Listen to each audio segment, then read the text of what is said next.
Bismillahirrahmanirrahim. Assalamualaikum warahmatullahi wabarakatuh. Alhamdulillahilladzi nahmaduhu wa nasta'inuhu wa nastaghfiruh wa na'udzu billahi min shururi anfusina wassayyiati a'malina. Man yahdihillahu fala mudilla lahu wa man yudlilhu fala hadiya lahu. Asyhadu an la ilaha illallah wahdahu la syarika lah wa asyhadu anna Muhammadan abduhu wa rasuluhu la nabiyya ba'dah. Allahumma salli wa sallim wa barik ala sayyidina Muhammad wa alihi wa sahbihi wa dzurriyyatihi wa qarabatihi ajma'in. Saudara-saudaraku sekalian, dimanapun Anda berada, yang mudah-mudahan selalu diberikan kemuliaan oleh Allah Subhanahu wa Ta'ala. Marilah kita bersama-sama bersyukur kepada Allah Subhanahu wa Ta'ala dengan ucapan Alhamdulillahi Rabbil Alamin. Dan mari kita bersama-sama bersolawat kepada Nabiullah Muhammad sallallahu alaihi wasallam. Allahumma salli wa sallim wa barik ala sayyidina Muhammad wa ala ali sayyidina Muhammad. Dengan mudah-mudahan kita selalu bersolawat kepada Nabi Muhammad sallallahu alaihi wasallam, kita bisa bersama-sama masuk surganya Allah bersama Nabiullah Muhammad sallallahu alaihi wasallam. Saudara-saudaraku, dimanapun Anda berada yang selalu dimuliakan oleh Allah Subhanahu wa Ta'ala. Di sini saya Ustadz Mukhlisin, penyuluh agama non PNS Kabupaten Tulang Bawang, Kecamatan Penawar Aji, akan memberikan tausiah yang berjudul 5 janji Allah kepada manusia. Saudara-saudaraku sekalian yang dimuliakan Allah, sesungguhnya Allah Subhanahu wa Ta'ala adalah maha sempurna, dan sepatutnya kita menyandarkan diri kepadanya, karena Allah maha sempurna, sempurna nikmatnya, sempurna rizkinya, dan sempurna kebijaksanaannya. Sehingga saking sempurnanya Allah Subhanahu wa Ta'ala ini, semua amal manusia, semua perbuatan manusia, semua perbuatan makhluknya akan mendapat imbalan. Sesuai dengan tema saya di atas tadi, yakni janji Allah, 5 janji Allah kepada manusia. Yang pertama, Allah berjanji akan memberikan tambahan rezeki bagi mereka yang mau bersyukur kepadanya. Sesuai dengan firman-Nya, A'udzu billahi minasyaitonir rajim. Bismillahirrahmanirrahim. La in sakartum la azidannakum. La in syakartum lan lamun sira kabeh syukur marang ingsun, kata Allah.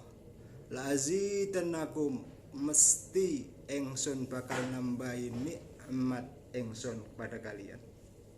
Saudara-saudaraku sekalian yang dimuliakan Allah Subhanahu wa Ta'ala, syukur ini perlu kita pahami. Kadangkala kita cuma mengucapkan alhamdulillah ketika kita dapat nikmat, tapi kita menuntut mana tambahan rezeki dari Allah. Yang perlu kita tahu bahwasanya syukur itu ada 3 tingkatan. Yang pertama yakni syukur bil qauli,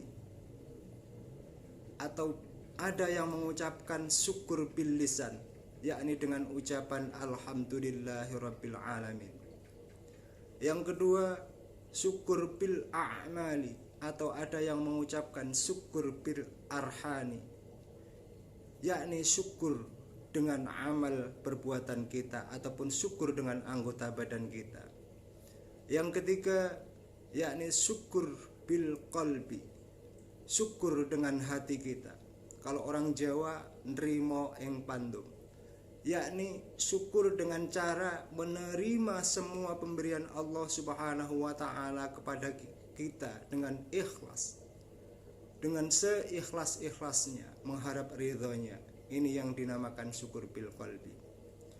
Saudara-saudaraku, dimanapun Anda berada yang dimuliakan Allah Subhanahu wa Ta'ala. Yang kedua, janji Allah kepada manusia.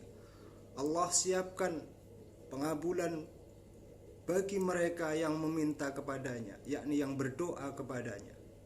Sebagaimana firman-Nya, Bismillahirrahmanirrahim. Ud'uni astajib lakum. Mintalah kalian kepadaku, mesti aku akan mengabulkan permintaan kalian. Ada kata-kata pasti juga di sini.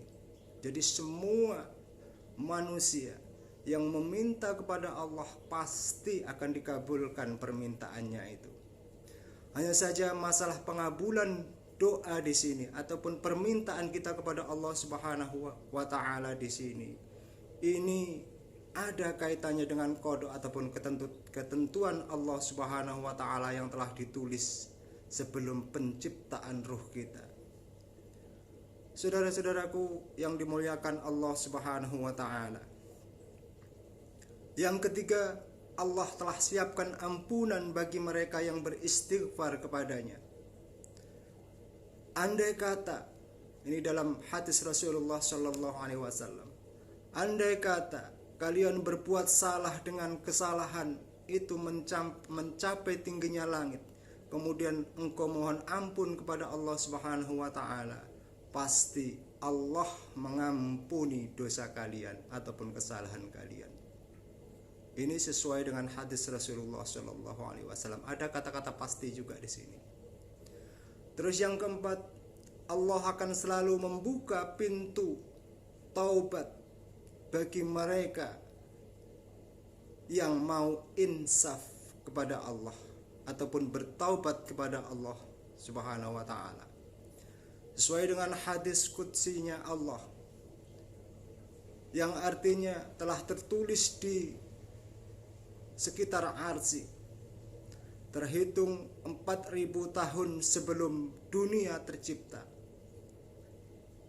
Sesungguhnya aku ini, kata Allah, adalah pengampun orang-orang yang bertaubat dan beriman, lagi beramal soleh, dan aku pun memberi petunjuk bagi mereka. Jadi lagi-lagi Allah ini memberikan kepastian di situ bagi semua orang yang insaf, bertaubat, walaupun dosanya ini ibaratnya seluas langit dan bumi. Namun ketika dia bertaubat kepada Allah, insaf kepada Allah, pasti Allah akan menerima taubat mereka ataupun taubat manusia tersebut. Saudara-saudaraku yang dimuliakan Allah, janji Allah yang kelima, Allah siapkan imbalan spesial bagi orang-orang ataupun mereka yang bersedekah. Imbalan spesial ini maksudnya sesuai dengan hadis Nabi Muhammad sallallahu alaihi wasallam. Tidak seorang pun yang bersedekah semata-mata karena Allah kecuali di hari akhirat ataupun kiamat. Allah akan berkata, "Hambaku, kau mengharapkanku, aku pun tidak akan membiarkan engkau. Aku pastikan kamu ataupun kalian semua yang bersedekah ini memilih pintu surga dari mana yang sampean sukai." Ini janji Allah bagi orang-orang yang bersedekah di akhirat nanti. Sedangkan imbalan bagi orang-orang yang bersedekah di dunia ini, Allah memberikan imbalan, yakni menjauhkan bala bagi mereka yang mau bersedekah. Saudara-saudaraku yang dimuliakan Allah Subhanahu wa taala, kiranya cukup segini karena waktu membatasi kita. Mudah-mudahan kita bisa disambung di lain waktu.